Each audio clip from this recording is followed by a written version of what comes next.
On dit souvent que le corps parle avant les mots, mais en séduction, rares sont ceux qui savent réellement écouter ce langage silencieux.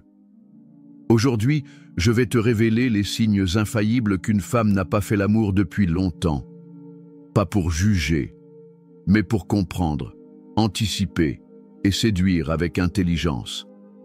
Le philosophe stoïcien Sénèque disait « Ce n'est pas parce que les choses sont difficiles que nous n'osons pas, c'est parce que nous n'osons pas qu'elles sont difficiles. » Et dans le jeu subtil des relations hommes-femmes, oser comprendre la psychologie féminine est souvent la clé qui ouvre toutes les portes.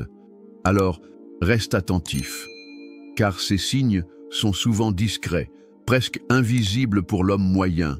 Mais pour celui qui sait les reconnaître, ils deviennent un véritable trésor. Et avant de plonger dans cette analyse, pense à t'abonner à la chaîne Âme Stoïque pour découvrir chaque jour des vidéos sur la séduction la plus précieuse et pertinente. 1. Une sensibilité accrue au contact physique. Lorsqu'une femme n'a pas connu de proximité intime depuis longtemps, son corps et son esprit réagissent plus vivement aux gestes d'affection. Ce n'est pas de la faiblesse, c'est de la biologie.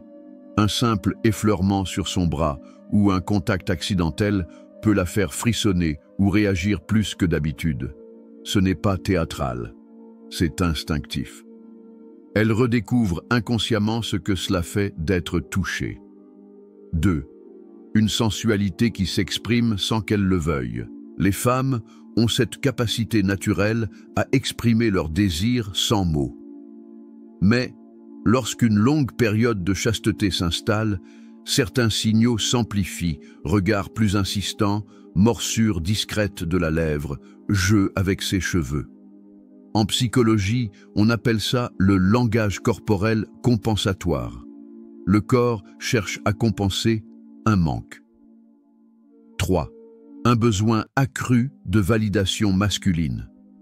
Ce n'est pas qu'elle recherche un homme à tout prix, mais elle aura tendance à apprécier davantage les compliments, à sourire plus largement quand on la valorise et à chercher le regard masculin.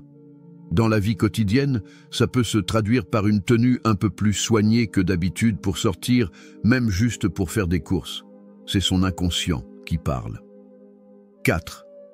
Une tension émotionnelle perceptible. Le manque d'intimité peut aussi créer une accumulation émotionnelle. Elle peut paraître plus nerveuse, plus susceptible, ou au contraire, plus rêveuse et absente. Un homme avisé ne prend pas ça pour de la froideur. Il comprend que c'est une énergie bloquée, et il sait comment la transformer en connexion authentique.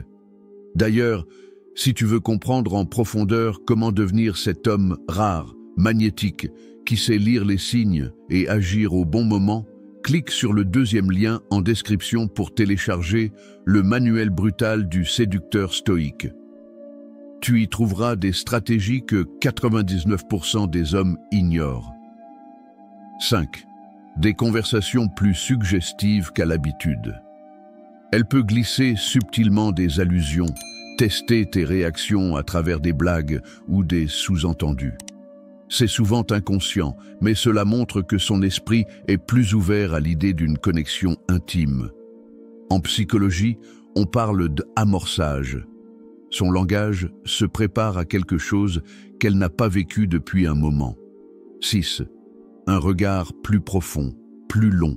Quand une femme te regarde un peu trop longtemps, qu'elle maintient le contact visuel avec une intensité inhabituelle, ce n'est pas toujours un défi. Parfois, c'est un appel silencieux. Les yeux, dit-on, sont le miroir de l'âme, mais ils sont aussi le miroir du désir. Reconnaître ces signes, c'est plus qu'un atout en séduction. C'est une preuve d'intelligence émotionnelle. Mais attention, savoir les voir ne veut pas dire en abuser. Un homme fort, un homme stoïque, ne se précipite pas.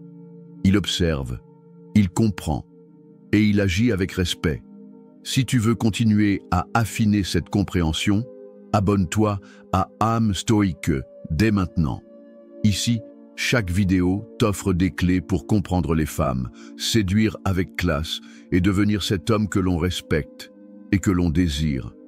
Dis-moi en commentaire, parmi ces signes, lequel as-tu déjà observé dans ta vie? Partage ton expérience, c'est comme ça que l'on apprend ensemble.